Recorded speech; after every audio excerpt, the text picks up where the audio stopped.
दरियाए गंगा के किनारे एक छोटा सा गांव है, माधोपुर। सर सब्जो शादाब। किसी जमाने में यहाँ एक बुढ़िया रहती थी।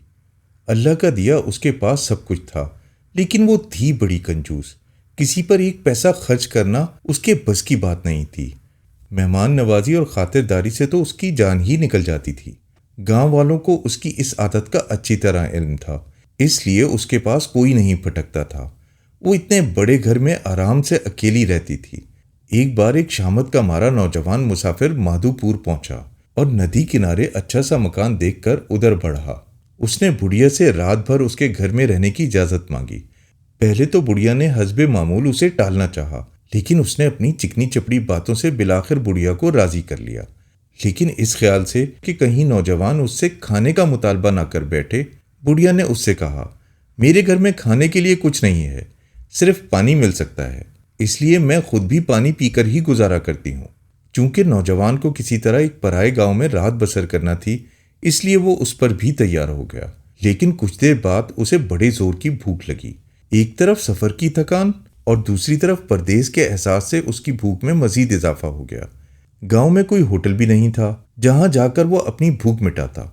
उसने बुढ़िया के घर का जायजा लिया तो मालूम हुआ सूरत हाल वो नहीं जो उसने बताई थी, बल्कि घर में सब कुछ मौजूद है। उसे इस नतीजे पर पहुंचने में देर नहीं लगी कि बुढ़िया महज अपनी कंजूसी की वजह से उसे टाल रही है, वरना वो इस काबिल है कि खुद भी रात को खाना खाए और उसे भी खिलाए। उसके दिल में आई कि बुढ़िया को कुछ पैसे देकर खाने का इंतजाम करने के लिए कहना चाहिए। लेकिन फिर उसने सोचा, क्यों ना इस मालदार लेकिन कंजूस बुढ़िया को किसी झांसे में लाया जाए। कुछ देर सोचने के बाद उसके दिमाग में एक तरकीब आई। उसने खूब सोचकर बुढ़िया से कहा, माई तुमने कहा था ना तुम्हारे पास पानी मिल सकता है। बुढ़िया समझी कि वो पानी पीना चाहता है, इसलिए उसने कहा, हाँ वो तो है। इस पर नौजवान ने कहा, तुम्हारे पास एक चूल्हा और कुछ जलाने के लिए लकड़ियां भी जरूर होंगी। हाँ वो भी हैं, बुढ़िया ने जवाब दिया। तो फिर काम बन गया। नौजवान ने एक ही जिस्त के साथ बिस्तर से उठते हुए कहा, कैसा काम? बुढ़िया ने हैरत से पूछा। जादू की खीर पकाने का, नौजवान ने कहा। जादू की खीर?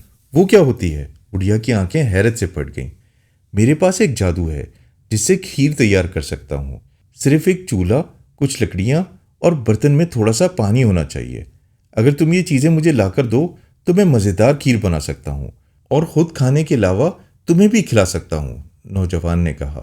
मुफ्त की खीर के नाम पर बुढ़िया की बाँछें खिल गईं और उसने कहा, हाँ हाँ, इन तमाम चीज़ों का इंतज़ाम तो मैं अभी किए देती हूँ। ये कहकर वो अपनी जगह से उठी, दिया सलाई निकाली, लकड़ियां इकट्ठी की और चूल्हा सुलगा दिया। फिर हम्माम में जाकर एक देगची में पानी ले आई और उसे चूल्हे पर चढ़ा दिया।